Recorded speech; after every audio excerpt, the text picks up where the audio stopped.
Hello and welcome back to the Natural Resilience Podcast. My name is Kieran May and today I am honoured to be joined by Rhys Mc Kee.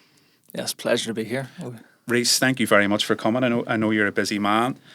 Most people will recognise you from the UFC and we'll go into that and we'll go into it in detail, but who is Rhys Mc Kee outside of the cage?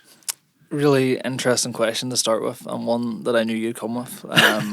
Because you're a great conversationalist. We always have great conversations. So I feel like Rhys Mc Kee as a man, I've been challenged the last year to find out who I am. I think through the sport, through becoming a father, through being a husband, I've been challenged to know who I am. I think me now, I feel like the most grounded version of myself I've been. Wow. And that is when I'm active as an athlete. I'm, a good husband, trying to be an amazing father, at all these things aligned at once. I feel like I'm just a grounded version of all of those things, to be honest. I don't think I can be pinpointed to one thing of who I am, but I know I'm a caring person, and I'm in a role where I care for a lot of people through the gym and through a parent and a husband. Do you feel more grounded when you are active, when you have direction and purpose in life? Yeah, I feel when I don't have an active date or a fight or a challenge, something to sink my teeth into, I feel like a nomad. I feel like I don't really know where I'm going. So I'll do a lot of spontaneous random things. So I feel like when I have a purpose, which is a nice word, a purpose or a date, I'm so channeled, and I feel like that's when my blinkers come on. Whatever I'm doing, should it be we need to, have a fight, or the gym needs to move in a certain way, or whatever it may be, the challenge is the same. It just depends what challenge it is.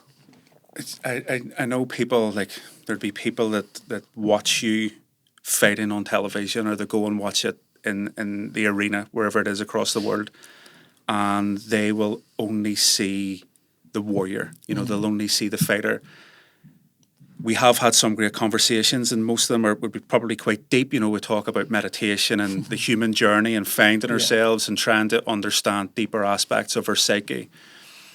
Does that become a double-edged sword when you have to, for your job, turn into that primal, tunnel vision warrior in a cage? Yeah, well, I feel like I'm a very self-aware person, and I feel the people in life that are dangerous people are self-aware.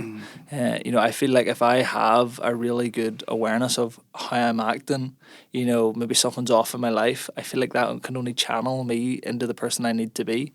It's a double-edged sword, of course, because when I'm off, so say I know that something's not right in my life and I'm aware of it on how I'm acting and feeling, then that can reflect into my training, into my fight. So it is a double-edged sword. But there's more power in being self-aware than there is to not be self-aware. I think people who aren't self-aware have a bigger challenge, because other people are having to challenge them to tell them they're acting in certain ways, and when you don't see it, it's hard. I remember somebody saying to me before, the bigger the light, the bigger the shadow. When it comes to self-awareness, you become more self-aware, of course, but with both the good and the bad in yourself and others. Yeah, and so it's new challenges, and that's never easy in itself. And I think there's definitely times in my life I've been not self-aware when I actually thought I was being self-aware. I've thought, I've definitely drank my own lemonade at times. I thought, I was doing something for the right reasons and stuff like that, and then it turns out down the line I just needed to be more of an empath. The problem is that too much empathy is a struggle too, because when do you take the time for yourself without being so forgiving to people? And I think that's something, since finding myself a bit more, that I've took a hold of. It's okay to be selfish, and it's okay to take your turn, because I think if you are leading with empathy all the time, then you fall short, and other people sometimes benefit more.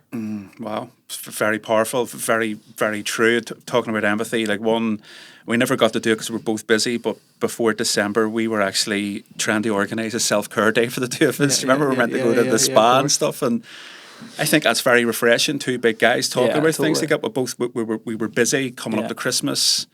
You go into that protector and provider mode as a father. You're Santa as well. And I thought that was very courageous. True strength for a man to say, right, we're both busy. Let's Yeah. Let's just take a breather for half day and 100%. chill and Yeah. enjoy conversations. I love that you prioritise your own self-awareness. I love you describe yourself at this moment in time as the most grounded you've ever been. Have you always been that way, or is that in more recent years? What was your childhood like? I feel like I've always heard the line in my life of being older than my years. Like, you know, a lot of people have always said, you know, I have a wise head on my shoulders, or I'm very, you know, I always gelled better with older adults than I did people my own age, and to this day I'm still better friends with older I'm the same. fellas, like, because we just chat on a much different level. And I'm not saying I'm not into what my friends are into, but like, I don't know. I probably don't even know how to explain that one, but I feel like I have always been grounded in a sense of like knowing my maturity and how to talk to people, and yeah, I've always been very interested in people's life, so I've naturally led to that. Yeah. And who were I suppose, who did you model growing up? Was it parents or people in the neighbourhood? But was there somebody in your life at a young age you looked at and thought, I like how that person composes themselves, or I like how that person navigates life? Yeah, interesting, because like I grew up very much in like a broken family, to be honest. Like, I never really remember my parents together.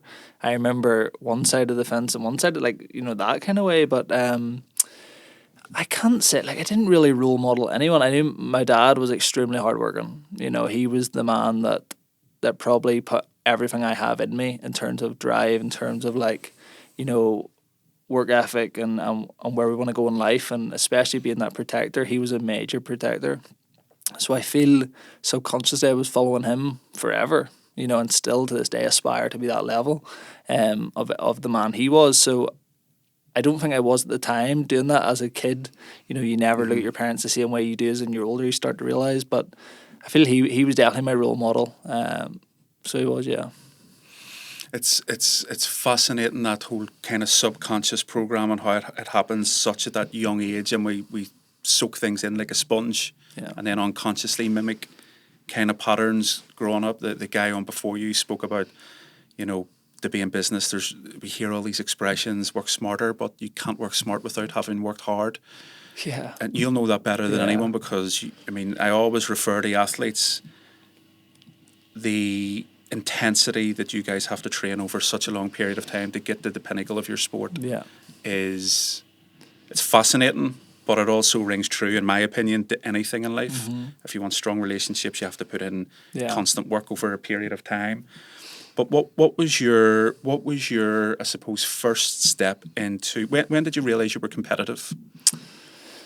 When did I realise I was competitive? It's really interesting, because I didn't until I started winning. And I know that sounds like a bit weird, but like I didn't naturally take to football. I didn't naturally take to any real sports. I'm long, I'm dangly. I'm not the most athletic person in terms of like sports. But when I went to fighting and then I found out that I was going to compete, I started winning, and then I was like, hold on a minute, I might be good at this. You know, and that genuinely was like, I never went to MMA and said I'm going to be a world champion. I didn't even say I was going to fight. I'd never done any of that. For me, it was just, you know, this is another box for Rhys to tick. Like, you know, again, let's just see if this works. Did I enjoy it? I enjoyed it. Did I feel welcome? I did. I was learning. I was taking the training. Next thing you know, I got an opportunity to fight, and like I say yes to a lot of stuff, and that was one. And I won a fight, and I was like, my goodness, like maybe I'm good at this. And lo and behold, it's like snowballed into the biggest snowball I ever imagined. What does it feel like? Because people, like, not many people can say they've won a competitive fight like that. But when you get your hand raised, having put in the work, having made sacrifices, like, how does that feel in the body when you go home, for example?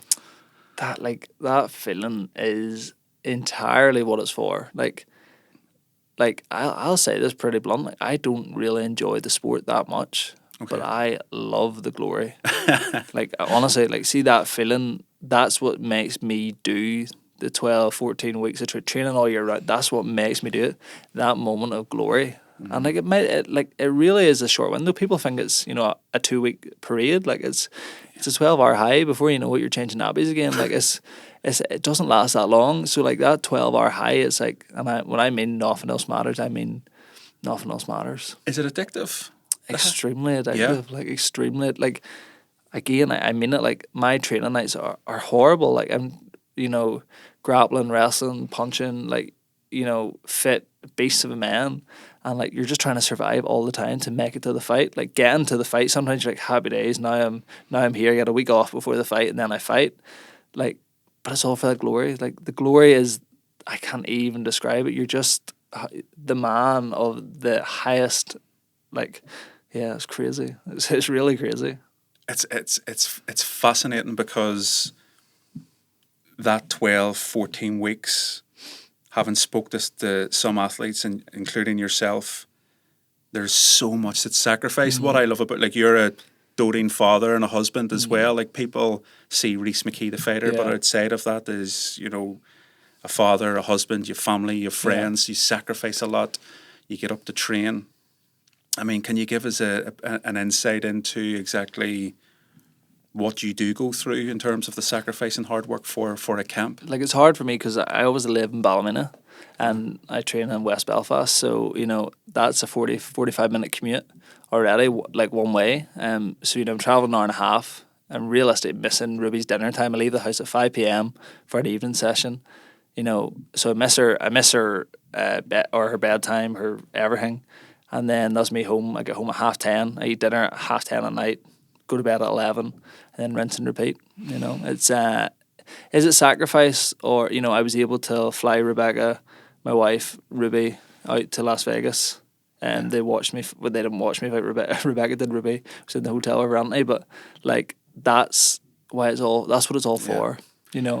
I watched you when you were in Vegas, kind of on the socials, navigating that, and even on the run up to that, you just seem very happy. Yeah. Before the fight, even Yeah. it was almost as if I'm meant to be here. Yeah. And this is the start of Definitely something.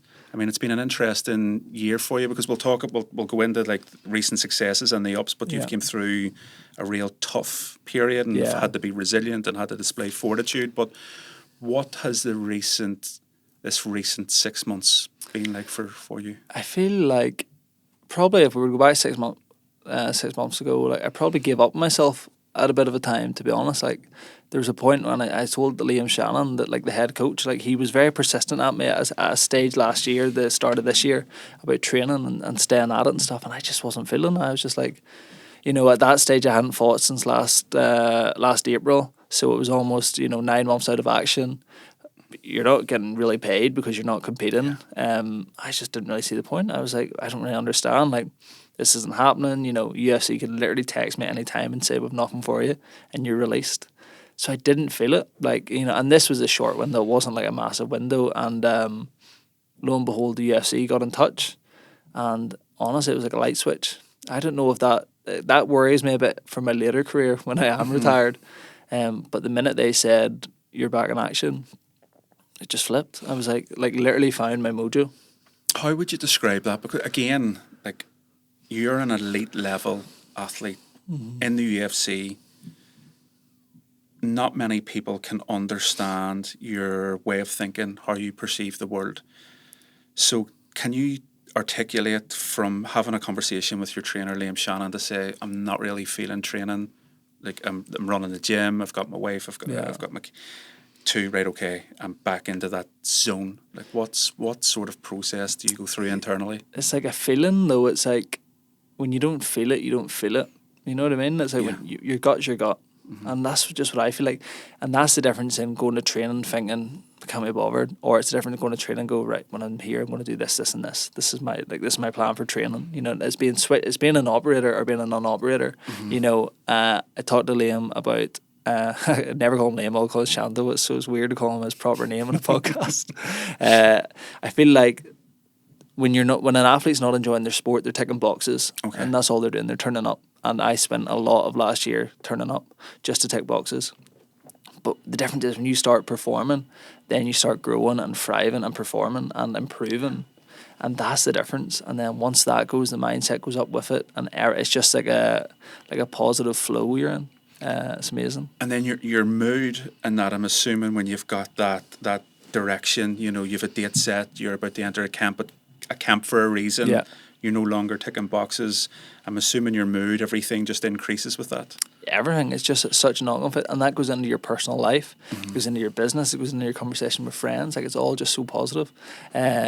Like I said, it's I'll have to find another thing to get my energy on after fighting, because I know I'm very driven by moving parts. I love chaos. I love, battling a camp, having an injury, needing to get your medicals done last minute, all this. I do love the chaos. I do, unfortunately. Would the opposite be true when there is no fight date or the UFC aren't texting? Could you find your mood dropping? 100%, definitely. They always talk about a fighter's drop, or that week after the downer, and it's true. It is true. I definitely find I need to be busy them first few weeks after a fight. I was actually talking to, maybe 2 years ago, I was talking to a coach in the gym, and I was in doing my usual post-fight stuff, just coming in around the gym, seeing what's happening, having conversations, and I said, this place is very flat. I was like, there's no energy. I don't feel it. I don't feel like I want to be here. And she said, you just had a fight. Are you sure you're just not flat? And I was like, wow. I was like, good, that's really stayed with me, that I've always thought about this conversation. I've referenced it so many times. Wow. Because after that, I was just flat. And I just, it's one of them times you take in the chin and you're like, yeah, you're right. Appreciated that. Incredible. Yeah, really good. And I just had to take it and again be more self-aware. Yeah. That was probably a time where I was like, no, I'm right. This place is flat. It's not how I want it to feel. Wow. But really, that was me. So my awareness was almost too much, where I thought, no, I'm right. Powerful. Yeah. What a question to have given to you. I know. And it was nice, because I love being in a position where I'm challenged. I love being in a position where people don't just go, oh yeah, it's flat. Because it wasn't flat. I was flat. You know what I mean? Remarkable. Yeah. This recent fight was with the UFC. It was in Las Vegas, televised. Yep. You won fight of the night. It was... You looked like you were... I mean, we'll talk about the fight in a minute, because you looked like you were in flow throughout. Definitely. You were almost dancing. It was all... It was like poetry in motion. You obliterated your opponent. But it was a must-win fight. Yeah, must-win. The pressure of that must-win, because you can be so mentally strong, but there's bound to be an element of thinking, what if I lose here? Yeah. Self-talk. How did you deal with the pressures of that? Because it really was, people say make or break, but it really was. It was make or break. It was, go big or go home. So that was my second stint in the UFC. Obviously, I had the first stint, lost my 2 fights, released. Win 3 hard fights, get back in, lost my first 2 fights. And that was one of the ones, if they release me again, my whole career is going to be, he's known as the guy that released twice. If you can't get the win over the line at least once, then you're always going to be the guy that couldn't get it done. So going into that fight, I knew it was make or break, and that I just really dwelled into it. I kept going into being if you want it, you have to win. If you want to stay in this 1% elite league, this conversation of being but he's in the UFC, you have to win the fight. So then I just channeled that energy, we talked before about the Skeletor thing. I had to channel that when I was training. Anything I done in training was to hurt, was to be vicious, was to make sure I done anything to put me in a winning position. And come fight time, that then happened. But the pressure, it was channeledly different. It wasn't pressure that I was sitting at night thinking, what if I don't win? It was you need to win.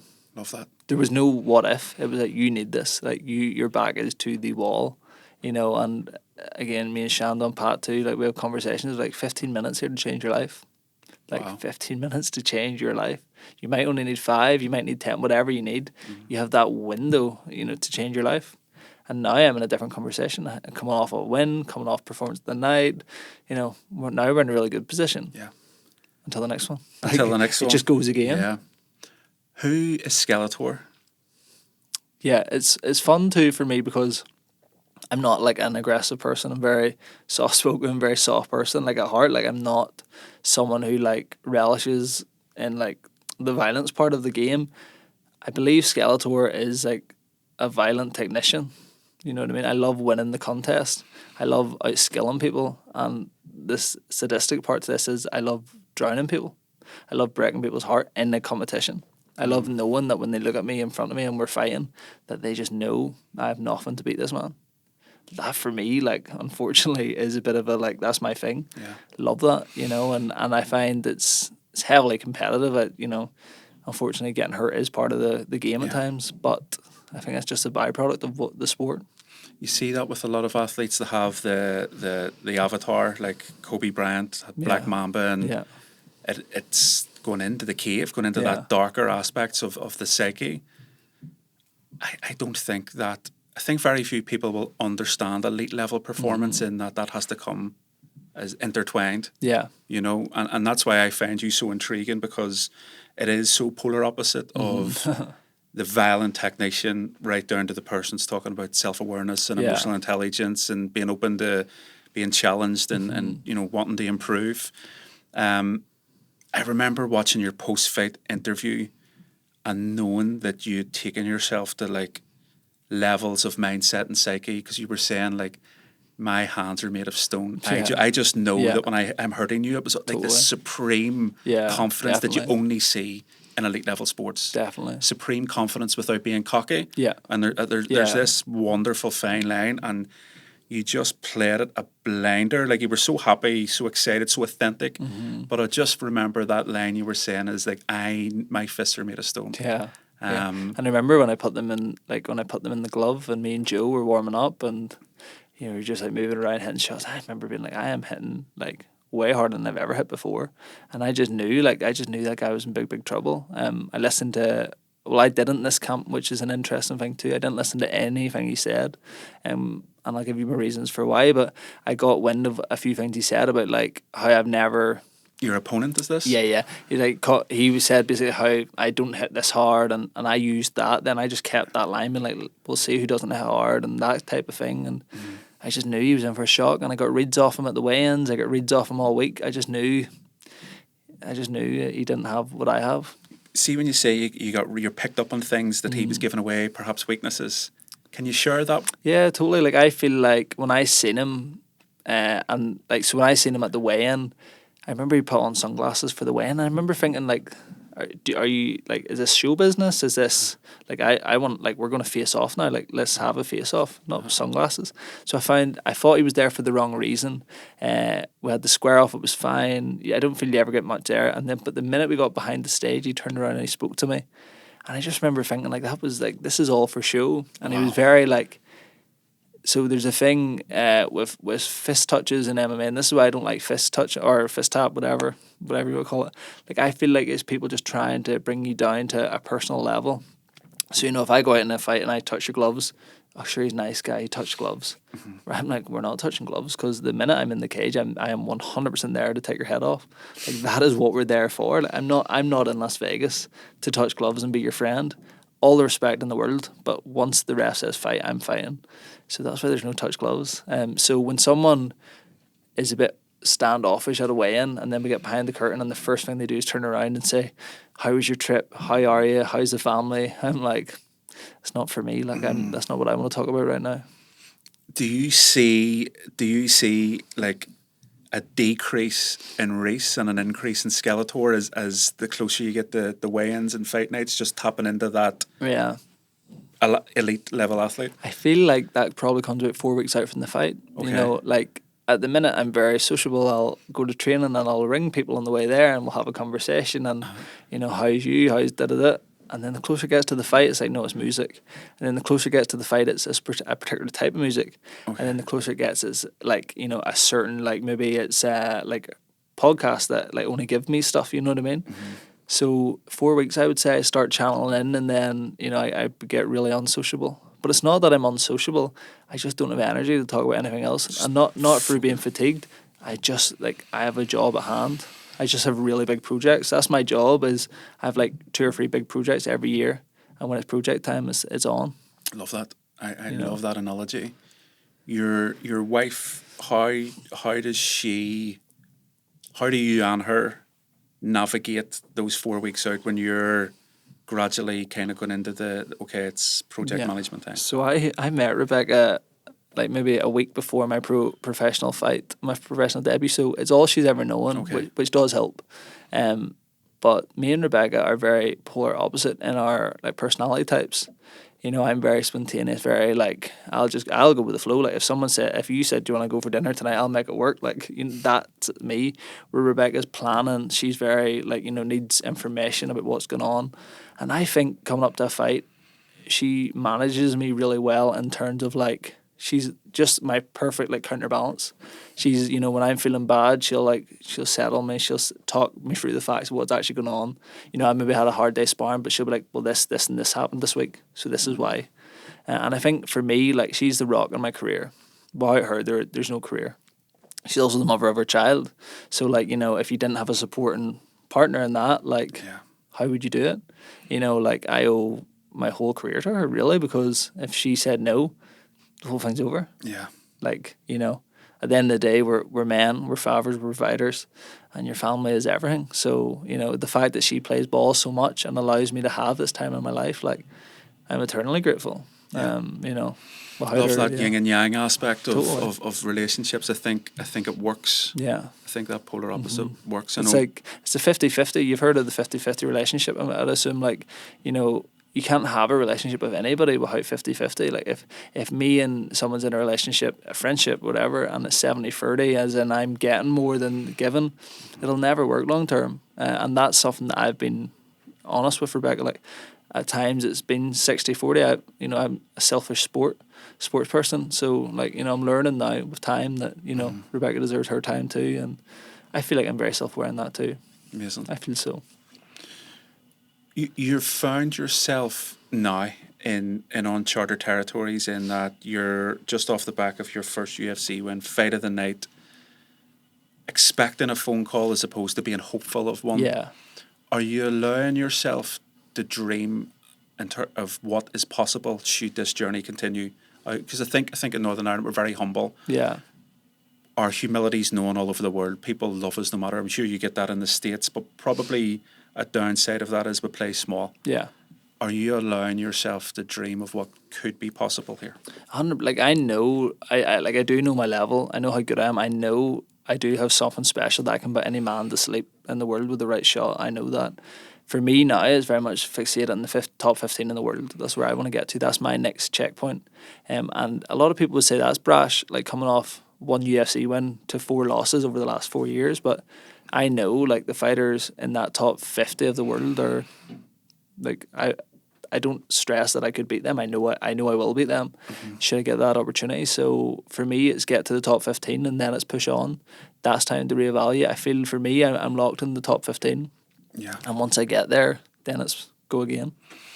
So, I know there's fighters and that all they have in life is fighting. Yeah. You know, but we've already discussed you're married, you have a kid, you have a business. Yeah. You have a busy life outside of that.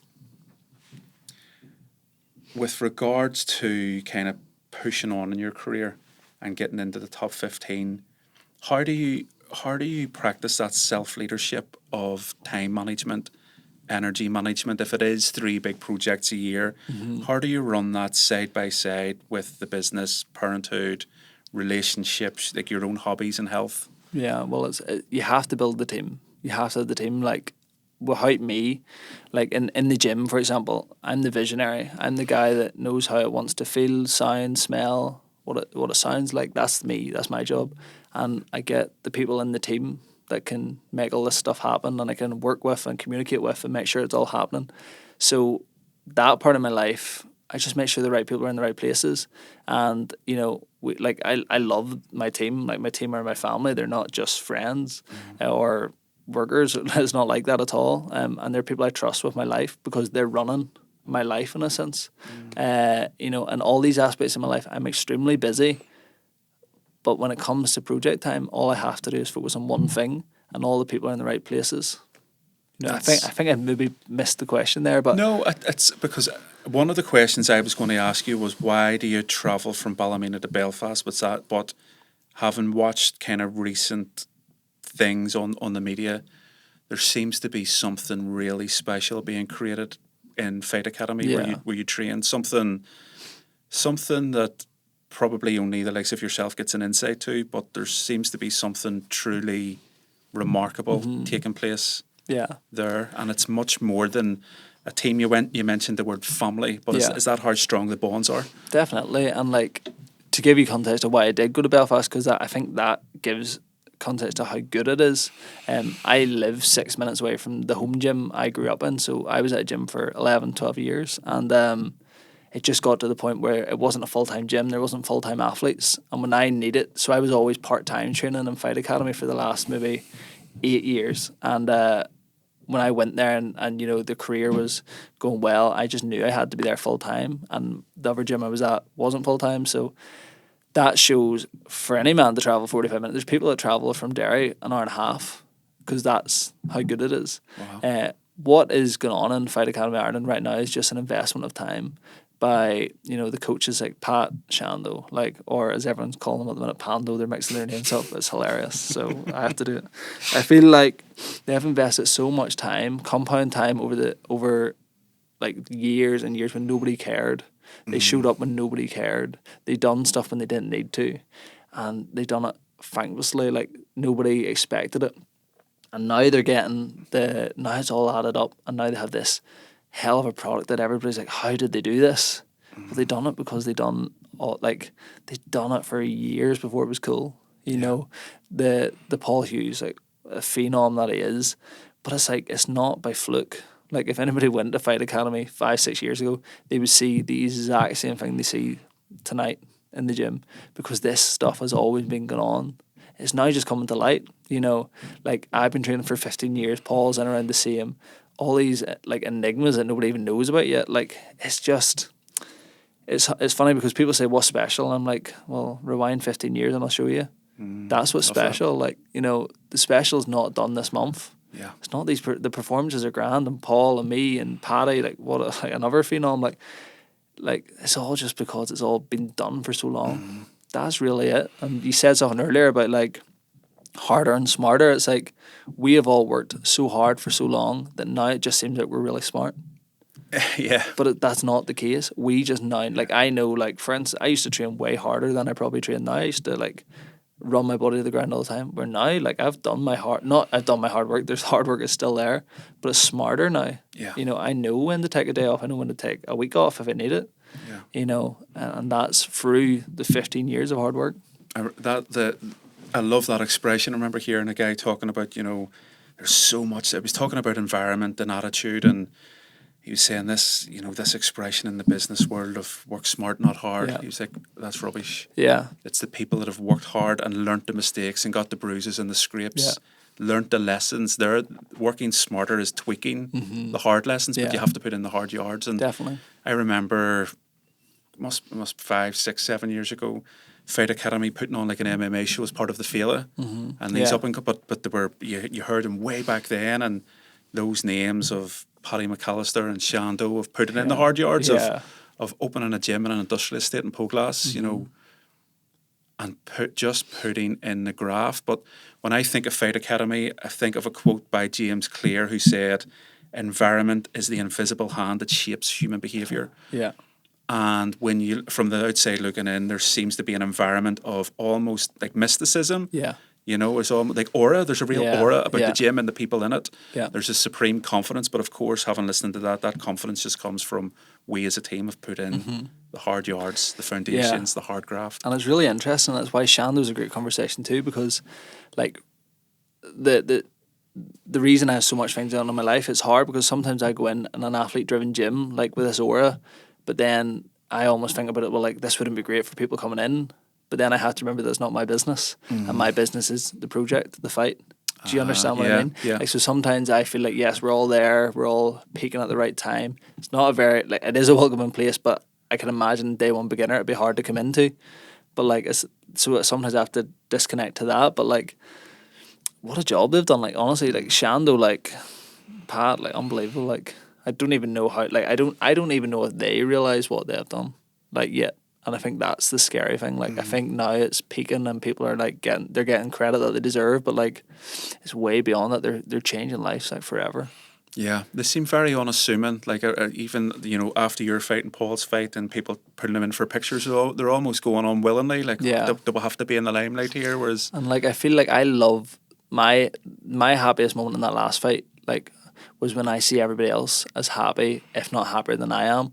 Like, and I felt that in the last fight. Like, I felt like I wanted it for me, of course, but I wanted it for the team.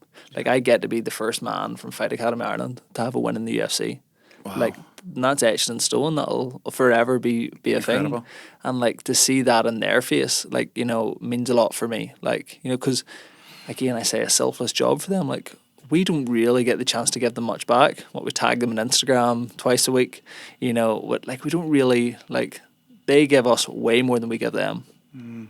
Fact, you know, and they accept that job for the glory of us, for the glory of the team. It's crazy. Like, it's a hard sell, that position too. Yeah, and it's all like it's in a sense leadership, isn't it? That kind of selflessness, the promotion of others, wanting others to succeed, quietly going about the business, and paving the way for others to explore their potential. It's crazy. Like, it's real. Like, yeah, I honestly, like, Shando took me in, and he'll know what I mean by this. He treated me as a beginner from day one, and we rewrote the whole script.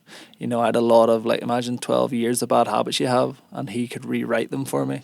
And that was a brave thing to do as well, because, like, I never thought this. I'm not that person, but, like, when you take an athlete at 12 years in, they can be very set in their ways, and I'm not listening to someone who wants to change this, but, like, I've always trusted them. I've always trusted them from day one, and yeah, we're paying off now. We're on the winner. What those Shando and Paddy, they're coaches. I mean, but you just turn the word coach, the leader. There's somebody giving direction. There's somebody overseeing a process so that you can go and take on a project effectively. What is it about them? What is it about their leadership qualities that have a positive impact on you so that you can be your best? Well, they're very different. So this is why I think they work so well together, yin to yang. They're like a husband and a wife then too. I feel like the thing, so, and this is just for me personally, because I know, like, everyone has their different relationship with their coach. Like, for me, Pat is the one I can go to for, like, the training detail, or, you know, something very, like, nitty gritty. Like, I go to him for that, and I do for Shando too. That's why this is a wee bit foggy. But Shando, I feel, is the one that if I'm having a really hard week, he's the one to put the arm around your shoulder, give you a talk, and then say, right, on you go again. Mm-hmm. You know what I mean? I feel like you get different stuff from different coaches. That doesn't mean Pat's not that guy. It doesn't mean Shando's not the other guy. I just feel for them, like, they play different roles for whatever the fighter needs at the time. Like, Pat came to me with Vegas, and he spent, like, this is how selfless he is. He comes to Vegas with me for 10 days, you know. He has a job at home. It's a very good job. Like, you know, his privates, he has clients, all that carry on in the gym. And he comes along with me. Like, of course, it's great for him too. He gets a trip to Vegas, but, like, it's selfless. And then Shannon comes out and he adds to the team. Like, it's amazing. Like, it's crazy. But, like, I think what makes them so good is that they know how to work each other. They know what a fighter needs. They know when this guy needs to push or pull back, and vice versa. That's what makes them so special. There's that intuitive connection with the fighter. Yeah, there's no communication about it. You couldn't, if it was communicated, it wouldn't be real. It wouldn't be authentic. You know, it's. That's what's the magic, and they talk to each other in a way where, like, if you heard them from the outside in, you might be like, it's a bit sharp there, but it's not. It's for the benefit of the fighter, and another thing they'll do is they will fight our shoulder neck and neck. Like, they will not let anybody, like, do anything on us that they shouldn't. They protect their fighter. I think, like, when you talk the high performance teams, like, if we see you as a high performance team, that. Just that ability to communicate without speaking, just that knowing, you know, people say this, I know what that person's thinking, I know what they need.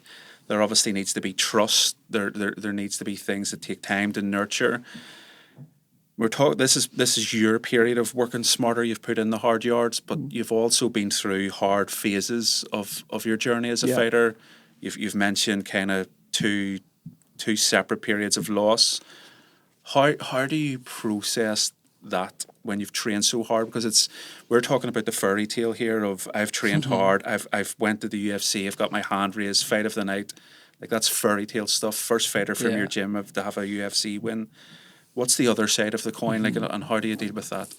It's devastation. Like, it's real devastation. Like, I lost the last UFC fight was in Atlantic City, and I lost, and it went from, you know, all, like, that week you seen in Vegas, it was there's another side to this story too. Like, it looks amazing from the outside in, and it is amazing, but see, if you lose, that week before suddenly becomes rubbish.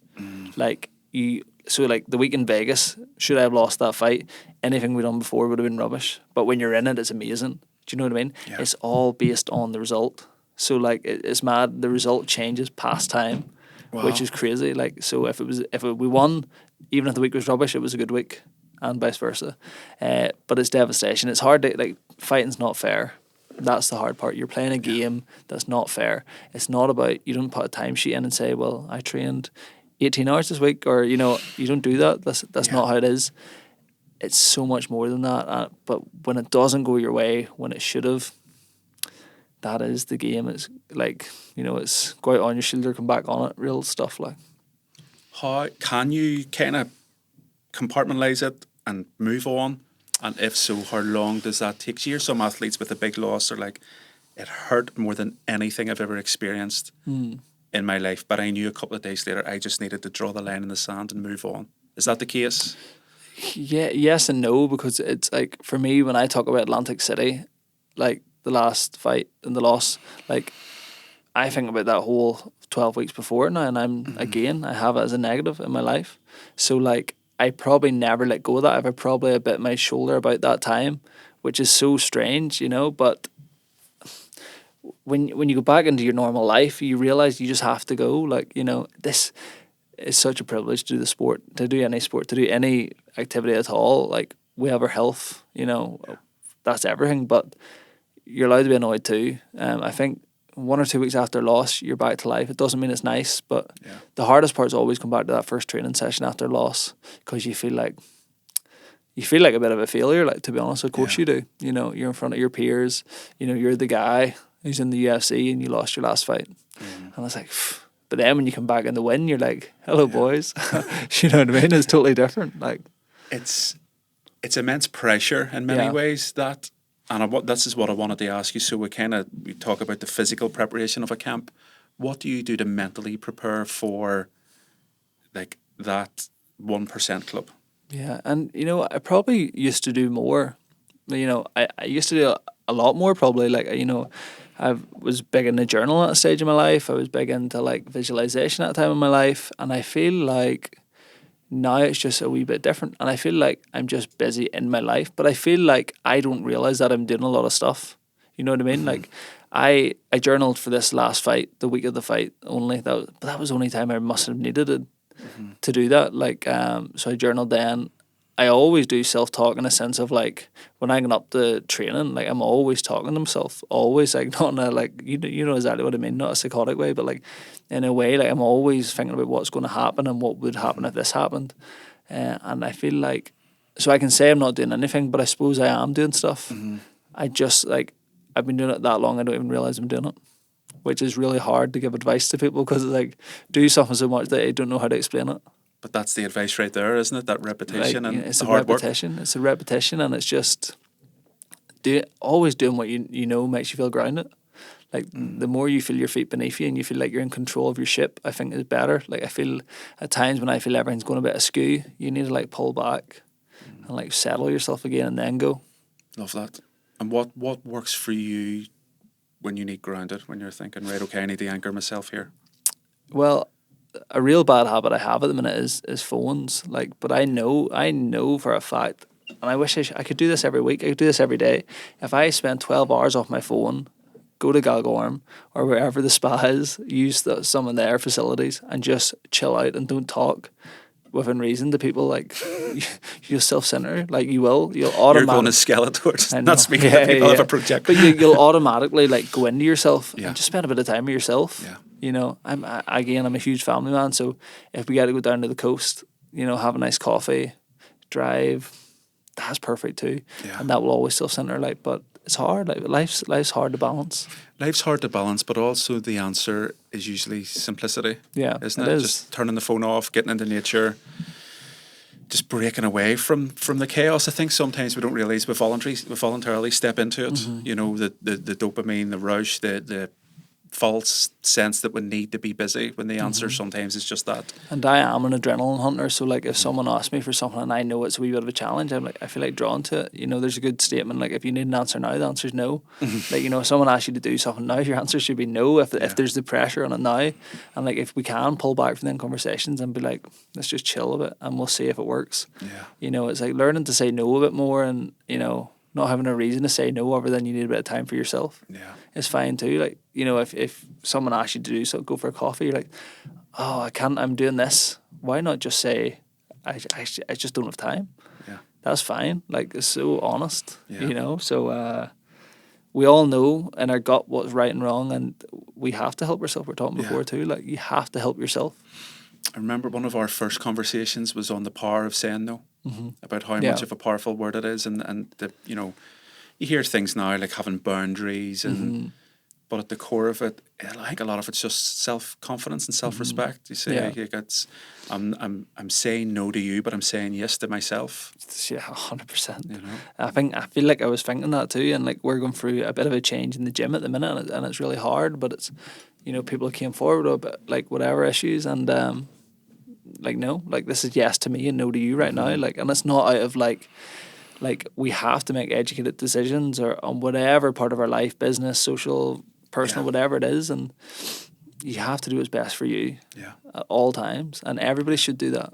Absolutely. You know, be selfless in a way too. Yeah, absolutely. I think I remember somebody saying self-love isn't selfish, it's selfless, because when you fill up your own cup, your wife, your kids, your teammates, they all benefit from the overflow. Yeah, it's so true. It is true. Like it's so true. If you're not filled in yourself, you can't fulfill anybody else. Yeah. It's literally impossible. You need it for yourself, like, so yeah, that's the puzzle of life too. Absolutely. I suppose just coming in, I'd love to, like, I suppose, get an insight into the mind of an elite level athlete.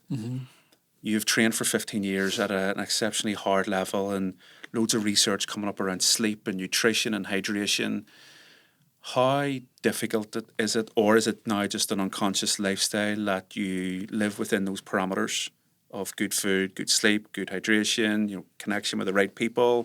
I feel like nutrition is one that the first 5 years of my career, I would have given you a totally different answer. Okay. Now I feel like subconscious, I don't know I'm eating good. Like, I don't know when I'm eating healthy because I'm just eating. You know what I mean? Like, I said this to Rebecca the last fight. I was like, or no, the last two fights, kind of the last lot of years, and I'm like, I don't feel like I'm eating good.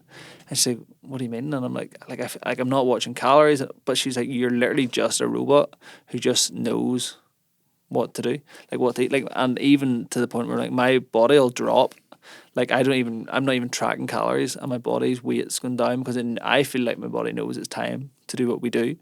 Isn't that fascinating? It's crazy. Yeah, I feel like your body's very smart, like your body's very like tuned into what's actually going on.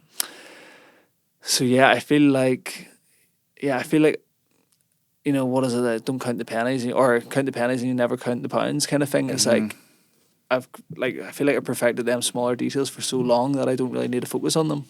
I love that. I love that concept of the body speaking to you, and the body losing weight when it needs to lose weight. And I'm assuming giving feedback as well in terms of niggly injuries and needing rest, different things like that. Again, feeds into your level of self-awareness of knowing or listening to that and acting upon it. What I would love to know, when you step into the cage, what that, like, how does that look and feel from your lens? Again, not many people get to experience this at that UFC level, like that top of the pyramid of combat sports. But stepping in, walking to the cage from your changing room, from the comfort of your changing room with your team, can you talk us through that right up until like being in battle?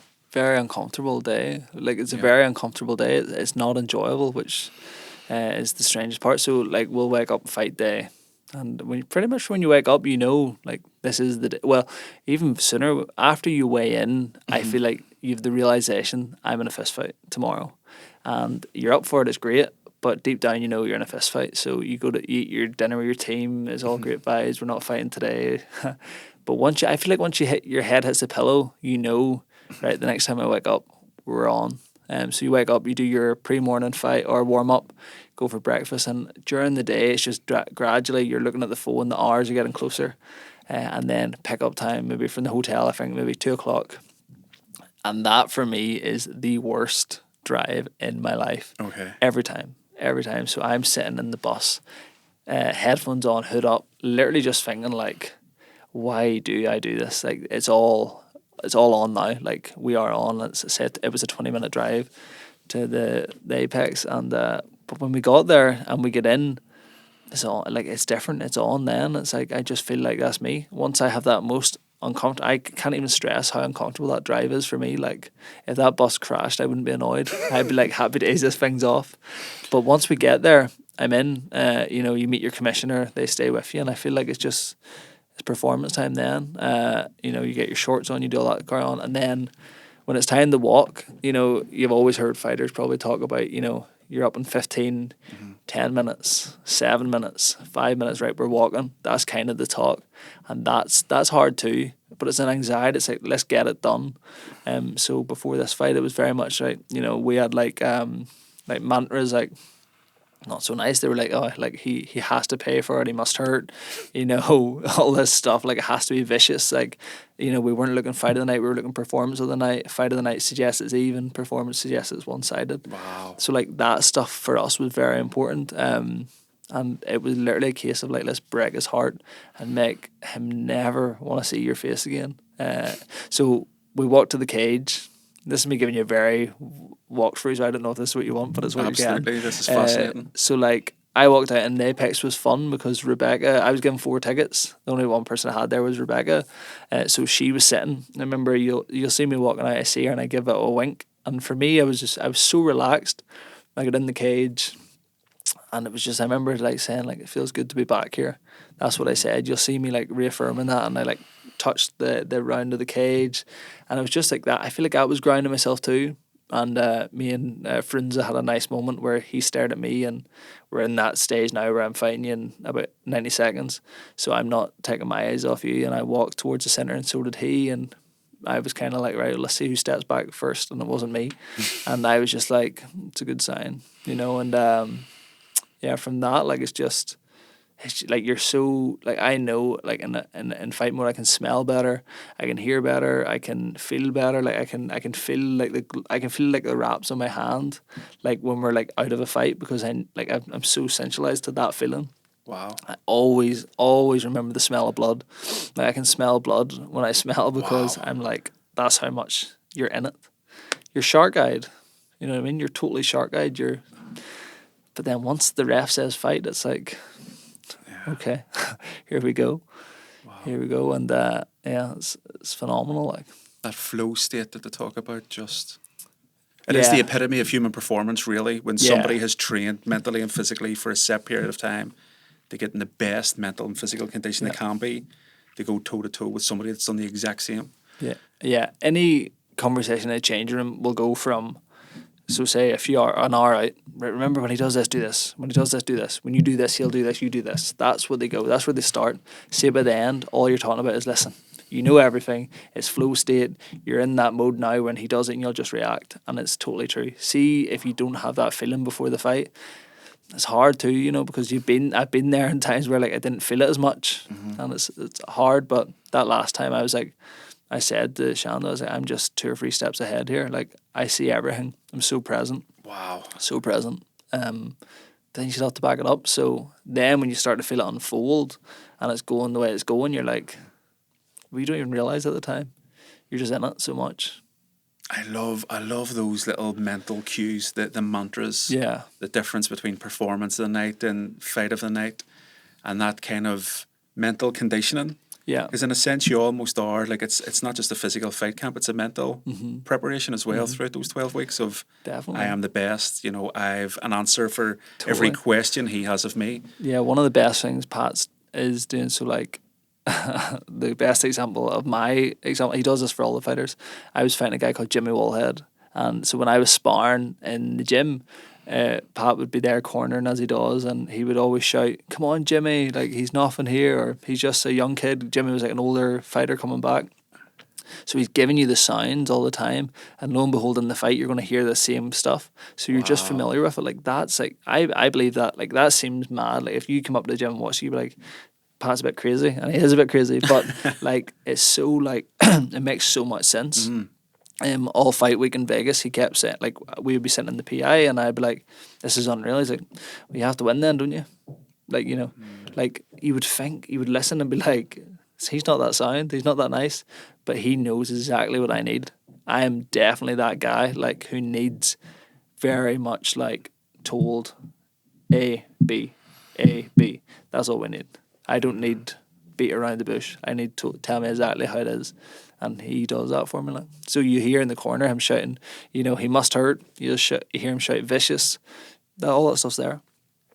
Just those little cues for you to just pick up, and it's just triggers. Fascinating, Rhys. Absolutely fascinating. It is fascinating. It's addictive too. The more I think about it, like it's so addictive. I can imagine.